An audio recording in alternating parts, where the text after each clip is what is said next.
Hi, my name's Nicole Chochrek, and I'm an interdisciplinary artist based in Buffalo, New York. This is my exhibition, BLINDSPOT. It uses optical illusions, visual illusions as metaphors for how dyslexics process text. So a little bit about this piece, whose game is it anyway?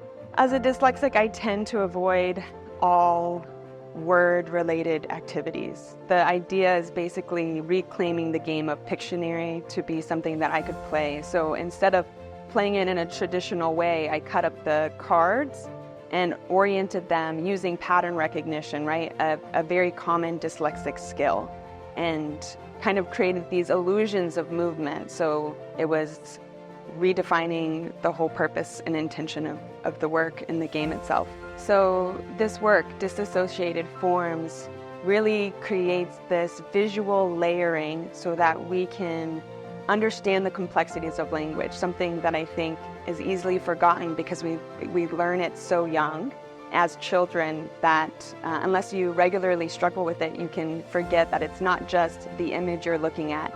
It's converting that image into words, converting those words into sounds. I was fortunate to receive my grandfather's 35mm slide collection, and the photos that are in Disassociated Forms are all photos taken from the 1960s, which is also when op art emerged, which is a reoccurring theme throughout all of this work.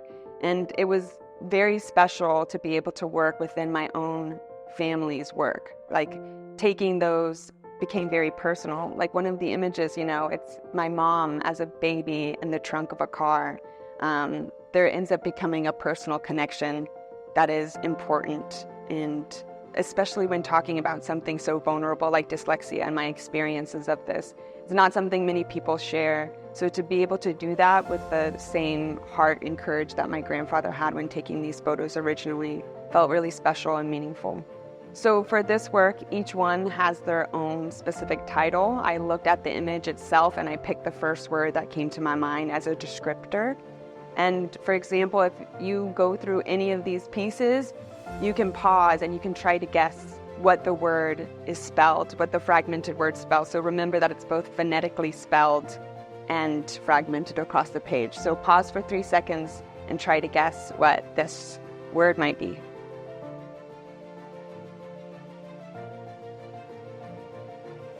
Well, if you guessed it, the word was green, and you can go through all 10 of these pieces, and they each have their own unique word, and you can try to guess.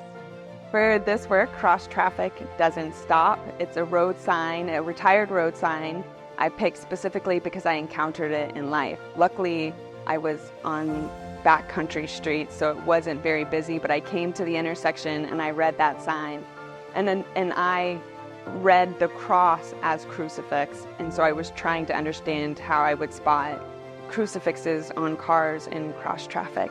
Luckily, no one was at the intersection. As dyslexics, it's very common to not be able to read a sign in time or translate it incorrectly, and so we have a lot of measures that are in place, and they look like precautions, but they help us navigate in a meaningful way. And so this sign was really fun to create a barrier between the viewer and the sign itself, simulating very similar to what I would experience when encountering it in life. So one of the things that occurs in dyslexics that creates this distortion of text is virgin errors, right? It's being able to, we think spatially in 3 dimensions. So when we're looking at a flat surface, it can be very difficult to remain on a flat surface. And so I use glass specifically because of its natural qualities, its transparency, and etching on it allows a depth plane to arise through shadow and visually shows you what might be happening in the mind of a dyslexic when looking at a traditional flat surface like a page. It's using all of these techniques. My work is very much based in research and exploration so that I can understand what the science is saying also. So this was a fun play, not only connecting the thread of the work, which is optical illusions, visual illusions, by allowing this moire effect to happen. It really allows you to have its own piece, which plays on 3-dimension depth, but then also connecting the work to its whole body, which is this idea of illusions and distortions.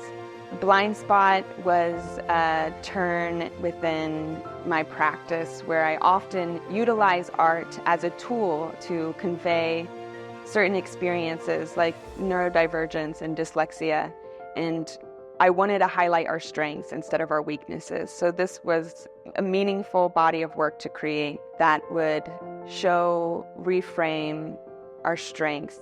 It works both ways, right? For neurotypical people, it shows you a reflection of the reality of processing language, and then for dyslexics, hopefully it is a beacon that allows them to understand the strengths that they have, the unique gifts that dyslexic brings, and the creative thinking that comes with this beautiful gift. So please come through the show. I hope you enjoy it. I hope you find connection and meaning within it in your own special way.